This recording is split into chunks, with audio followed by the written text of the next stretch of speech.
complete this ship below the waterline, I need to install the propellers.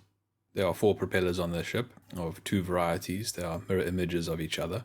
These are parts 55 and 56. The installation of these propellers will be very basic. I don't expect this to be a very long video. Nothing about this is very complex. In fact, I'd say the most complex thing is keeping track of which propeller goes on which side of the ship. That is hardly something that can be called complex. The first step, which is always the first step when working with plastic parts, is to cut them off of the sprue. One of the propellers was knocked off of its sprue during transport.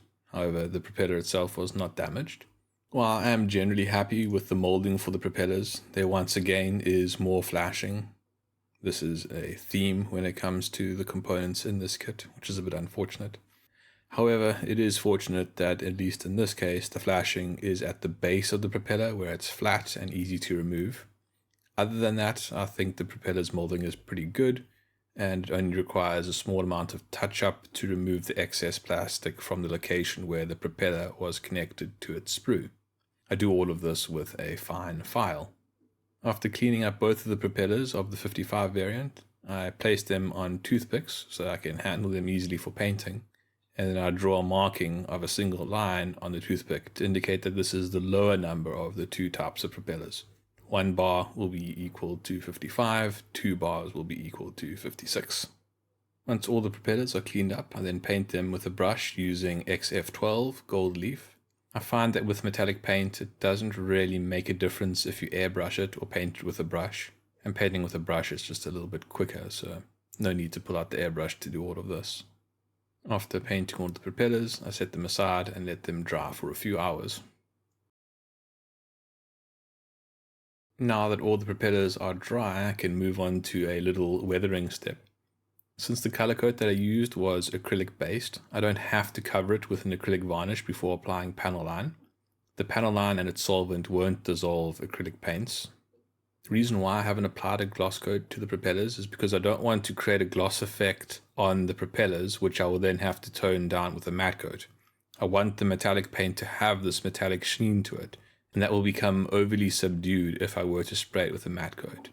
So in a case like this, I find that it's best just to avoid applying any varnish to the part.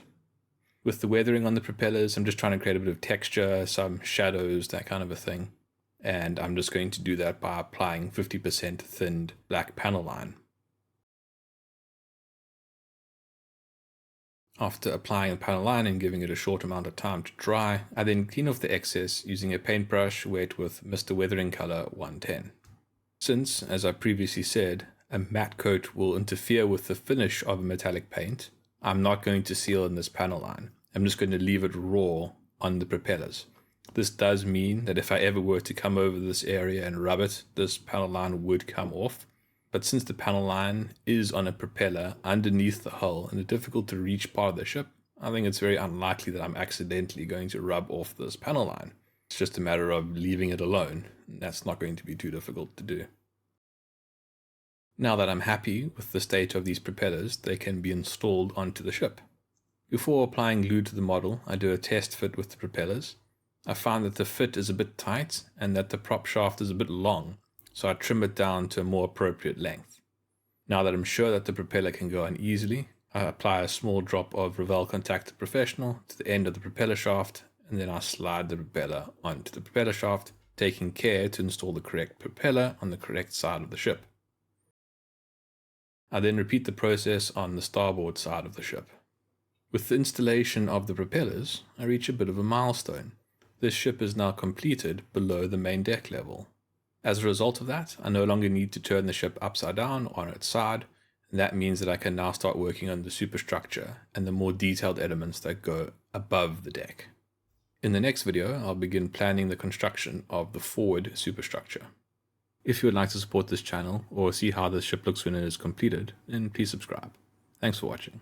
Cheers.